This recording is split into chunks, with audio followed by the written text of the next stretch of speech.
Hello and welcome to Pagan Outdoors. Now today this is going to be a short video on sharpening, basic sharpening of knives and axes. Now this has been requested by a good friend of mine, Laurie at New Camping Man. So if you go over to his channel, check him out, that'd be very cool of you, thank you. Now today I'm going to start off with sharpening my normal bushcraft knife. Now for this I use a CC4 sharpening stone. Now with this you have, they're both smooth sides, but this is the coarser of the two. Then you have the ceramic side. Then on the back of the case you have a rough leather side that you can strop with. Now for basic Scandi grind sharpening, the way I do it, there's lots of ways of doing it, so other people do it different ways, but for when I'm out in the woods, normally my blades are not too bad. So for this time I'm going to use the ceramic side of the stone. Now normally what I do is you get the blade, you put the stone flat up to the blade, then you move the stone until that shadow between the edge of the blade and the sharpening stone disappears. So you want it like that, I think you can see that. And then what I do is tuck my arm in like that, so you're nice and steady. Then all I do the right side. All I do is circular motions along the blade. I'll show you like this. All I'm doing is circular motions like this along the blade.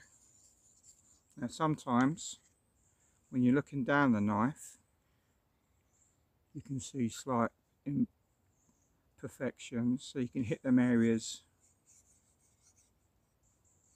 a bit more. Sometimes you can feel them as well, so you can do that way, and then safely turn it round. Same thing again. So you put the stone on the blade, move it over till the shadow stops, and you've got the stone on the angle, and then all you do, circular motions, keeping this arm tucked in so it's nice and steady. Nice little circular motions all the way down to the end. Now just doing that a few times tends to get most of what you need done. Now with these stones, they're quite small. You can do what would be classed as the normal way, which would be to put it flat on the stone like this, find the angle and go towards. So you're bringing it towards you, you're cutting, there we go, on there. So bringing it towards you, and you can do the whole blade. Now that's alright with the bigger whetstones, Japanese whetstones. Trouble is with these type stones, your fingers are quite close to the blade, hence why when I'm sharpening, at the very least, I mean I have a bigger first aid kit with my hammock, but I always carry a small cuts kit in my trouser pocket, so if there is any cuts I can straight away put a plaster, or depending on how bad it is I can fix it. So I always keep a small first aid kit with you. But for the most time, for knives in the field, normally they should only, at best, just take a little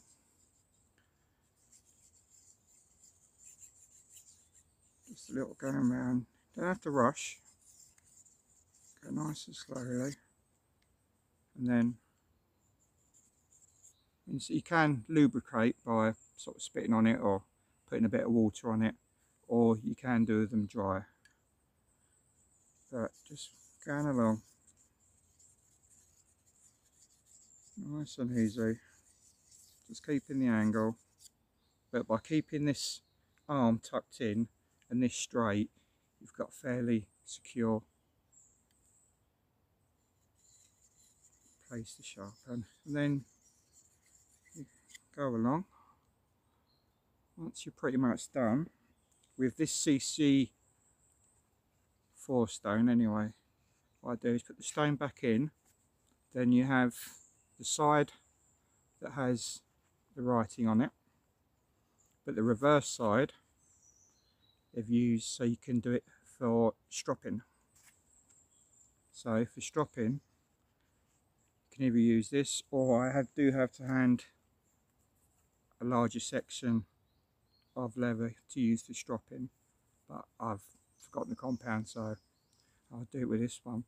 So while you're doing this, similar sort of thing, put the knife flat on it, angle it to the shadow goes, so you're on the angle of the Scandi grind, and you just go away from the blade,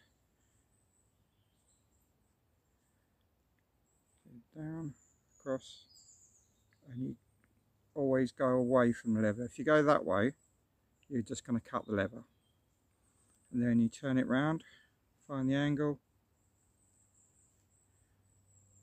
and that you'll basically get a mirror finish to your knives. Now that is how I generally do my knives. For say my cold steel trailhawk, I can either use the CC more, or I've got a Lansky puck. Now I don't put oil on it, I know some people do, I don't. And with the Lansky puck again, arm into your side, arm straight,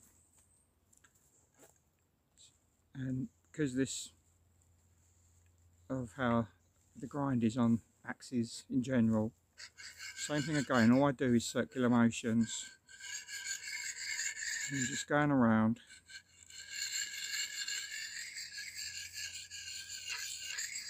Now unless I really battered the edge, you know, I have got a file in with my machete, but normally just a few goes with this or the CC4 would be more than enough to bring this edge up to what I need it to do. Now, so you've got the Lansky puck there,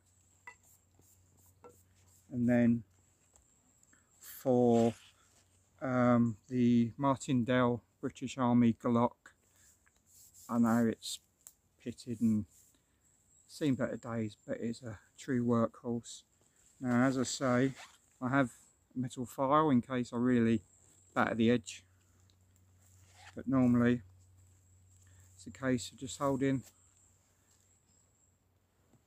the back of the machete, tuck that into your chest, same thing again, back on the side till the shadow edge goes, and then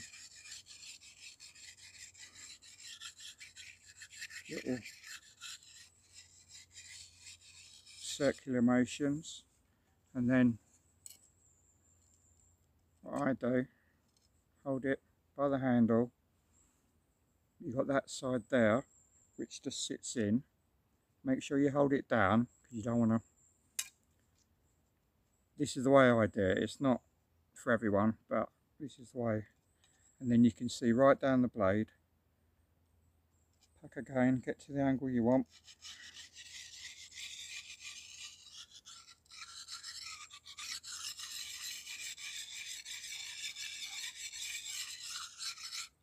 and then right at the end, if you really need to, you can hold it like that. You can look down it, I prefer to look down the blades so I can see what's going on, and then you can just touch up the end where it's needed. So again, that's what I do for this rather well used machete. Again, once you sharpen your tools, always put them back in this sheath so that you can't accidentally cut yourself.